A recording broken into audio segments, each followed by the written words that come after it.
Hi, welcome back to Family and Fit, where we talk fitness and how to integrate it in your busy lifestyle. So we're going to be starting a new series, and this series is going to be the Theory series.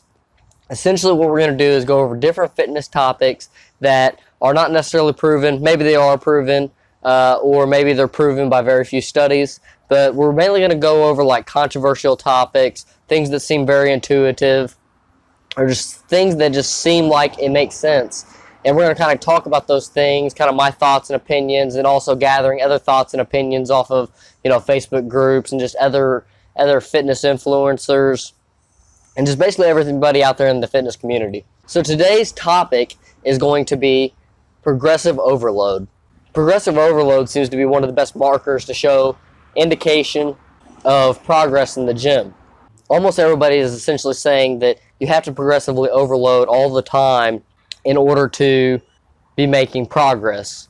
I'm going to go ahead and put the equation on the screen for volume. Volume is like the unit of measurement for how much overloading you're doing or how much volume you're doing. And essentially you want to grow this volume number over and over again. And that's at least what the theory is on this, but there is one main topic that I disagree with as far as you just need to progress every single time. Because there are multiple factors in the volume equation, it's not true that you may necessarily have to just go up in weight all the time.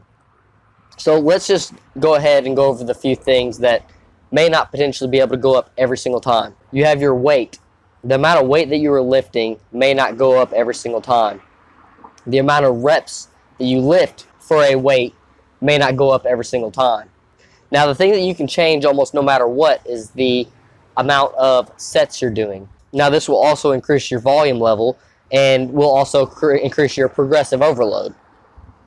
Now, whereas I do agree that you definitely need to be going up in your weights all the time, you need to be going up in your reps all the time, I disagree with you needing to increase your volume all the time. And the reason why I say that is because the number of sets. So, for example, we're going to load a bench press up with 200 pounds. We're going to hit it for 10 reps. And then let's say we do 10 sets of this. Okay, now this is quite a bit of weight for quite a bit of reps for quite a bit of sets. So let's say, for instance, you hit those sets and reps, and ultimately the next day you end up being super sore. You're just tore down from the workout. Now, next workout you come to, should you go up in weight? Should you go up in reps? Should you go up in sets? I do not believe that you necessarily have to go up in sets or weight or reps or anything. I believe you can stay at that 200 pounds for 10 reps at 10 sets. And the reason why I believe you're able to stay at that same volume and still make progress is because there's one factor that is kind of being left out. And that is, it's your muscle's ability to grow and the amount of time that it actually takes your muscles to grow and adapt to new loads, new volumes, new workouts, etc. So essentially, your muscles are very, very slow at growing. That's why it takes people years and years and years to have great physiques. Now, people can look good at, a couple years easily, but when it comes to like having an optimal physique, like getting close like to bodybuilder level or beach body ready, it takes a tremendous amount of time. So the major thing that I believe people are leaving out is that it takes such a long time. Now, I would not say 3 months later that you should be lifting that same amount of weight in reps and sets. And I also believe highly in variation, but that's not what we're getting into in this video. We're just talking about the concept of progressive overload and needing to progress over time. And yes, over time, I do believe that you shall progress. You should progress. I believe that right there is very evident, and it is a must. But I do think you're okay if you go to the gym, you crush a workout, you walk out of there and you feel sore, you feel like your arms are noodles or your legs are noodles. If you just feel it in your body that you've gotten a solid workout and you just feel tore down, then you've gotten enough volume. Now, you need to kind of track your volume so that one time you're not getting less volume than another. But I honestly believe that you can get in more volume this session, get in less volume next session, and still make progress off that second session.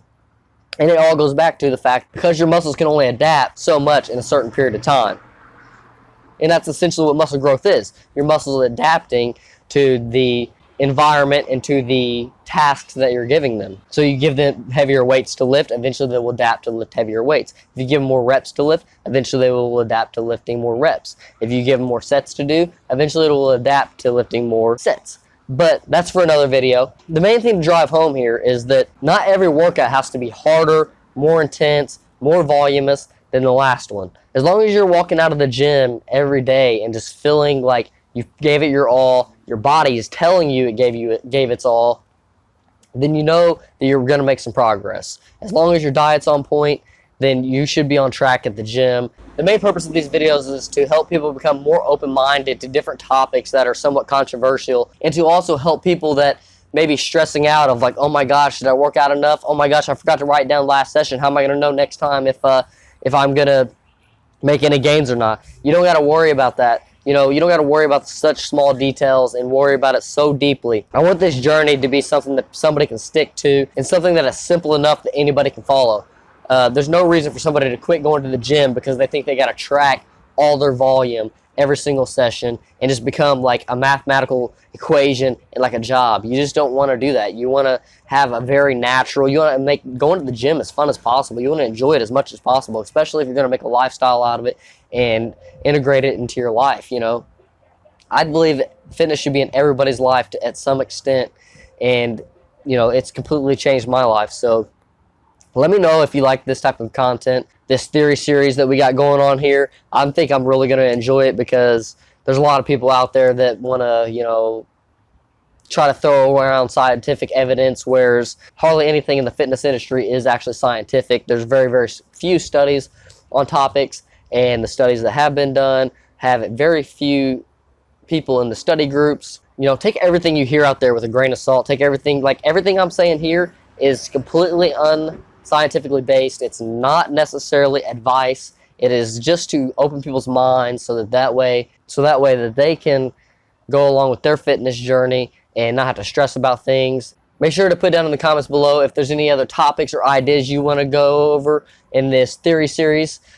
Also, make sure to hit that sub-bueller button because we got a bunch of other good content out there. We got stuff that's poverty meal prep, so, you know, meal prepping on a budget. We got this new poverty series. I got my transformation videos that we do, and then we've also got the some stuff on the pregnant to fit type of vlogging stuff.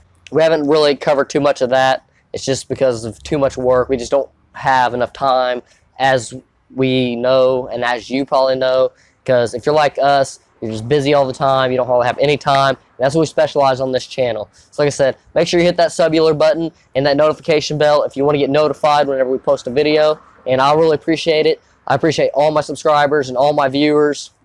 It really just means the world to us. And yeah, if y'all invest in me, I'll invest in you. Catch y'all in the next one.